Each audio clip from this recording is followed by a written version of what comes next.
The most radical change when it comes to the brand new rules, the pitch clock in Major League Baseball. What's going on, guys? Coach Davino. The MLB season is just a few days away, and there's a lot of rule changes. But today I'm going to talk to you about one rule change, the pitch clock, what it means for the catcher, the hitter, and the pitcher, and how it will shorten the game. First, I want you to go down there, hit the subscribe button, stay up to date with all new content coming out. Okay, let's talk about the pitch clock from the pitcher standpoint. Okay, there's two pitch clocks for the pitcher. There's going to be a 15-second pitch clock when there's nobody on base, and there'll be a 20-second pitch clock when there is somebody on base. And what's that mean for the pitcher? Now, the pitch clock means that the pitcher has 15 seconds to deliver that ball to the plate. He has to make some kind of pitching movement with his leg coming up, about to deliver the ball to the plate before that 15 seconds is up. When there's a man on base, it's the same thing, but he has 20 seconds to deliver that ball to the plate. If he doesn't, then the umpire will have a wristband that has the buzzer on there when the timer goes off. And if he doesn't have that movement going to the plate before the timer goes off, then the pitch becomes a ball to the batter. So if it's a 3-2 count, it's ball 4. Or if there's no count, it's ball 1. Okay? That's if the pitcher does not have any kind of movement. So any kind of movement with his leg coming up to deliver the ball to the plate. Before they had implemented this rule in 2023, a pitcher was allowed to throw over as many times as he wants, or if he's here, he was able to step off as many times as he wants, get a re-sign, and keep on going. Now, because of the pitch clock, a pitcher is only allowed to either step off or go and pick off to a bag, or even inside move to second base and throw 2 times per batter. If he does it more than 2 times per batter, it becomes a balk and that runner gets the next base. So if you have a new batter up, it resets. Okay, so it's either he steps off 2 times, then he can't throw over anymore, or he's going to throw over 2 times and that's it for that batter. If he throws over the 3rd time, it becomes a balk. And this is to speed up the game, but also to have more stolen bases and more offense in the game. So the runners will be able to time up the pitcher. If he threw over 2 times, then he knows that he's not going to throw over anymore. He's able to time him up and have more stolen bases in the game. Last year, they did this study using the pitch clock in the minors. And throughout the study, they had noticed that there was an increase of 20% more stolen bases in the games by using this method. So they're trying to increase the offense by limiting the throwovers to first base or to second base and the step-offs so that runners could get more stolen bases and more runs in the game. A lot of history and a lot of legends came out of the Braves organization, so it's an honor to be able to represent them. And all right, guys, let's talk about how this can affect the hitter.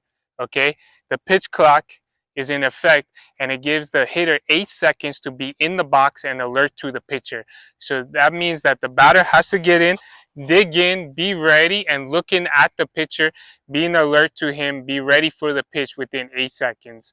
If he's not in there and alert to the pitcher within 8 seconds, it becomes a violation and that becomes a strike on the hitter. As you've seen in past spring training games this year, the Atlanta Braves and the Boston Red Sox, it was 3-2 count, bases loaded, and the hitter wasn't in the box and alert to the pitcher within that 8 seconds.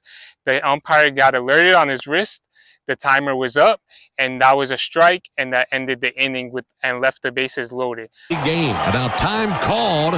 Conley took too much time. He's out.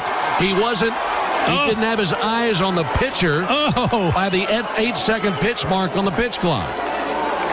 And that's going to be the ball game. Conley was headed to first. He thought it was going to be a penalty for a ball 4. Oh, my goodness. The game just ended on a pitch clock violation. Our hitters have to get ready a lot faster, be in the box. They can't step out all the time, walk around the plate, take their time, fix their batting gloves, look everywhere, and then get back in. They have to be in there within 8 seconds and be ready. Now, a hitter has 1 timeout per plate appearance. To call timeout, ask for time from the umpire, step out, relax. If he needs to fix his batting gloves, be ready, and then get back in.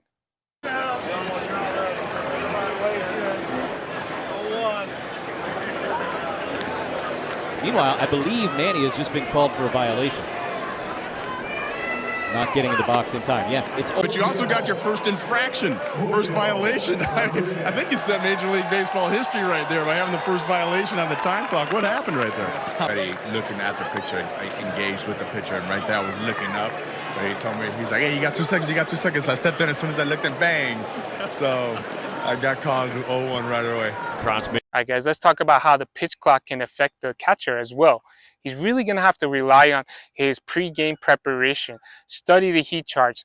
Study the charts on each batter. What the batters like, what they don't like, what his pitcher likes, what he doesn't like, what's his out pitch, what he likes to throw to certain batters. And if he played that team earlier in the season, he could see what those batters did to which pitcher and where they like to hit the ball. He's going to have to really make in-game decisions really fast so his pitcher does not get a violation and get the pitch called a ball even though he didn't throw it because he didn't relay the pitch to the pitcher in time.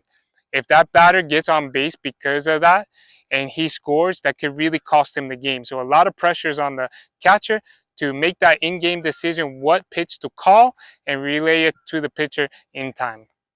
All right, guys, when you go to games this season, you're going to see the pitch clock. There's going to be 2 behind home plate on either side of the batter and 1 in center field for the batter to see and the ones behind home plate for the pitcher to see. The study showed last year in the minors that this pitch clock has decreased the time of the games by 25 minutes, made it shorter, faster, and have fans more engaged in the game. All right, I hope you liked this video. I hope it was helpful for you. Give me a thumbs up if you like this video. Leave your comments down below what you think about the pitch clock and speeding up the game. Till next time, thanks for watching, guys. Major League Baseball yesterday and a loaded slate here today.